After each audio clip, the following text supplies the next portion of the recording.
एक बार शीतला माता ने सोचा कि चलो आज देखूं कि धरती पर मेरी पूजा कौन करता है, कौन मुझे मानता है। यही सोचकर शीतला माता धरती पर राजस्थान के डुंगरी गांव में आई और देखा कि इस गांव में मेरा मंदिर नहीं है और ना ही मेरी पूजा होती है। माता शीतला गांव की गलियों में घूम रही थी, तभी एक मकान के ऊपर से किसी ने चावल का उबला पानी नीचे फेंका। वह उबलता पानी शीतला माता के ऊपर गिरा, जिससे शीतला माता के शरीर में छाले पड़ गए। शीतला माता के पूरे शरीर में जलन होने लगी। शीतला माता गांव में इधर उधर भाग भाग के चिल्लाने लगी, अरे मैं जल गई, मेरा शरीर तप रहा है, जल रहा है, कोई मेरी सहायता करो। लेकिन उस गांव में किसी ने शीतला माता की सहायता नहीं की। वहीं अपने घर के बाहर एक कुम्हारन महिला बैठी थी। उस कुम्हारन ने देखा कि अरे यह बूढ़ी माई तो बहुत जल गई है, इसके पूरे शरीर में तपन है, इसके पूरे शरीर में फफोले पड़ गए हैं, ये तपन सहन नहीं कर पा रही है। तब उस कुम्हारन ने कहा, हे माँ, तू यहाँ आकर बैठ जा, मैं तेरे शरीर के ऊपर ठंडा पानी डालती हूँ। कुम्हारन ने उस बूढ़ी माई पर खूब ठंडा पानी डाला और बोली, हे माँ, मेरे घर में रात की बनी हुई राबड़ी रखी है, थोड़ा दही भी है, तू दही राबड़ी खा ले। जब बूढ़ी माई ने ठंडी ज्वार के आटे की राबड़ी और दही खाया तो उसके शरीर को ठंडक मिली। तब उस कुम्हारन ने कहा, आ माँ, बैठ जा, तेरे सिर के बाल बहुत बिखरे हैं, ला मैं तेरी छोटी गूंथ देती हूँ। और कुम्हारन माई की छोटी गूंथने हेतु कंघी बालों में करती रही। अचानक कुम्हारन की नजर उस बूढ़ी माई के सिर के पीछे पड़ी तो कुम्हारन ने देखा कि एक आंख बालों के अंदर छुपी है। ये देखकर वह कुम्हारन डर के मारे घबराकर भागने लगी। तभी उस बूढ़ी माई ने कहा, रुक जा बेटी, तू डर मत, मैं कोई भूत प्रेत नहीं हूं, मैं शीतला देवी हूं। मैं तो इस धरती पर देखने आई थी कि मुझे कौन मानता है, कौन मेरी पूजा करता है।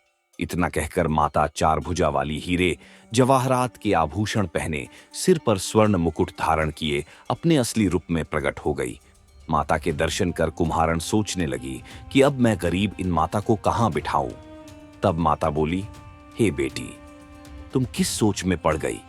तब उस कुम्हारन ने हाथ जोड़कर आंखों में आंसू बहते हुए कहा, हे माँ, मेरे घर में तो चारों तरफ दरिद्रता बिखरी हुई है, मैं आपको कहां बिठाऊं। मेरे घर में ना तो चौकी है, ना बैठने का आसन ही। तब शीतला माता प्रसन्न होकर उस कुम्हारन के घर पर खड़े हुए गधे पर बैठकर एक हाथ में झाड़ू, दूसरे हाथ में डलिया लेकर उस कुम्हारन के घर की दरिद्रता को झाड़कर डलिया में भरकर फेंक दिया और उस कुम्हारन से कहा, हे बेटी, मैं तेरी सच्ची भक्ति से प्रसन्न हूं, अब तुझे जो भी चाहिए मुझसे वरदान मांग लो। तब कुम्हारन ने हाथ जोड़कर कहा, हे माता, मेरी इच्छा है अब आप इसी डुंगरी गांव में स्थापित होकर यहीं निवास करें और जिस प्रकार आपने मेरे घर की दरिद्रता को अपनी झाड़ू से साफ कर दिया, ऐसे ही आपको जो भी भक्त होली के बाद की सप्तमी को भक्तिभाव से पूजा कर अष्टमी के दिन आपको ठंडा जल, दही व बासी ठंडा भोजन चढ़ाए, उसके घर की दरिद्रता को दूर करना एवं आपकी पूजा करने वाली महिला का अखंड सुहाग रखना, उसकी गोद हमेशा भरी रखना। साथ ही जो पुरुष शीतला अष्टमी को नाई के यहाँ बाल ना कटवाए, धोबी को कपड़े धुलने ना दें और पुरुष भी आप पर ठंडा जल चढ़ाकर, नारियल फूल चढ़ाकर परिवार सहित ठंडा बासी भोजन करे, उसके काम धंधे व्यापार में कभी दरिद्रता ना आए।